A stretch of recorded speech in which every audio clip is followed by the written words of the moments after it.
toll now climbing to 24 people, 8 from the Palisades fire and 16 from the Eaton fire.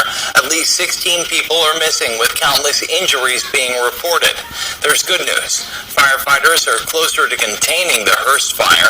It's now 89% contained. Meanwhile, tonight it's a race against time to contain the Palisades and Eaton fire, both now several thousands of acres large with little containment. Firefighters from across California and 9 other states are not taking for granted every second of the calm to contain the wildfires burning across Los Angeles County before those Santa Ana winds pick up again. ABC's Andrew Dimbert has the latest from the historic disaster. Taking advantage of a brief lull in the wind, firefighters on the ground putting out hotspots to prevent flames from reigniting. The National Guard spraying flame retardant from the air. And helicopters making water drops. We have airplanes, we have helicopters, even drones.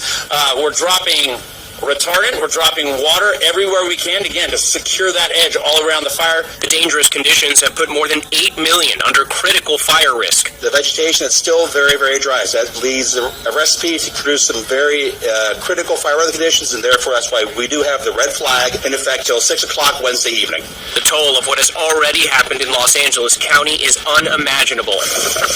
At least 24 people are believed to be dead, and more than a dozen others remain unaccounted for. More than 12,000 structures believed damaged or destroyed, more than 60 square miles burned, more than 100,000 under evacuation orders. This as residents return to see their homes reduced to rubble. I'm standing here in front of my home, or what was my home. It burned down to the ground a few days ago in the Palisades fires. FEMA Director Chris Wells says active duty military will soon be deployed to join the firefighting efforts.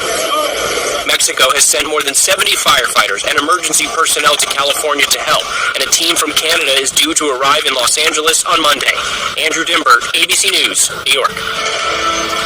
And tonight, authorities are zeroing in on the cause of those devastating wildfires in L.A. with the Federal Bureau of Alcohol, Tobacco, Firearms, and Explosives, or ATF, leading the investigation.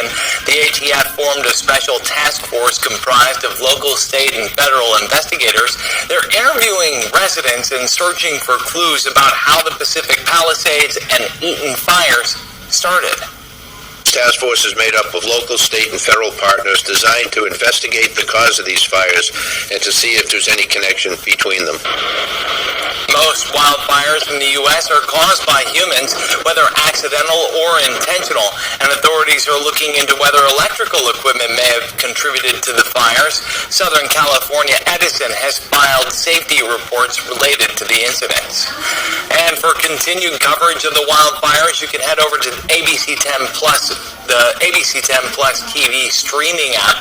We've got live updates and news conferences as they happen there. Download the free ABC 10 Plus app wherever you stream. And now let's turn it over to ABC 10 meteorologist Sean Stiles. So the winds continue to be the main player in our forecast here as we head back to work. We're talking about some windy conditions.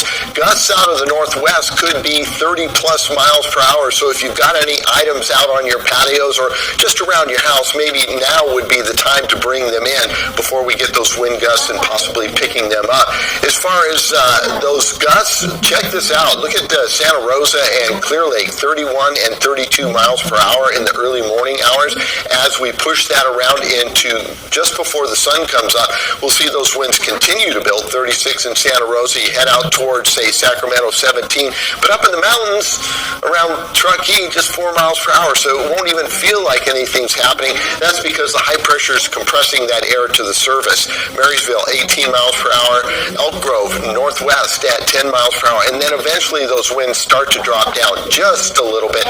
As we look at the highs, the forecast around the county and the region, we're talking about low 60s here in the great area of Sacramento. We'll have your complete forecast coming up in just a bit.